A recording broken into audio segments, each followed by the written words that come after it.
ఇక తులారాశి వారి యొక్క స్థితిగతులను చూస్తే 6వ స్థానంలో ఈ షడ్గ్రహ కూటమి ఏర్పడుతోంది. చాలా గొప్ప అదృష్టము అని చెప్పచ్చు. తులారాశి వారికి పడుతూ ఉన్నటువంటి అదృష్టము.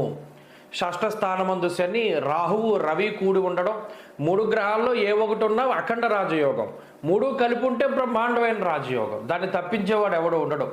అంటే ఈ షష్ఠ స్థానంలో పట్టేటువంటి రవి కానీ, రాహువు కానీ, శని కానీ, బుధుడు కానీ, చంద్రుడు కానీ, అంటే మెజారిటీ 5 ప్లానెట్స్ వీళ్ళకి అనుకూలం కాబట్టి తులారాశి వాళ్ళు రూల్ చేయగలుగుతారు.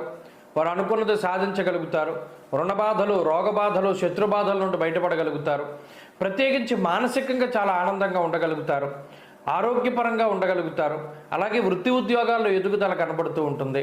సొంత ప్రాంతాల్లో ఇళ్ళు కట్టుకోవడము, సొంత ఇళ్లలోకి వెళుతూ ఉండడము, లేదా ఒక గుర్తింపు రాజకీయంగా కానీ, లేదా ప్రభుత్వపరమైనటువంటి పోస్టులు, నామినేటెడ్ పదవులు కానీ, కీలకమైనటువంటి ఉద్యోగాలు చేపట్టడం, కాంపిటేటివ్ ఎగ్జామ్స్లో విజయాన్ని సాధించడం, విదేశాల్లో స్థిర నివాసం, ఇటువంటివన్నీ కూడా తులారాశి వారికి వస్తాయి. ఎనీవే, ఈ షడ్గ్రహ కూటమి తులారాశి వారికి అఖండమైనటువంటి రాజయోగాన్ని కలిగిస్తుంది.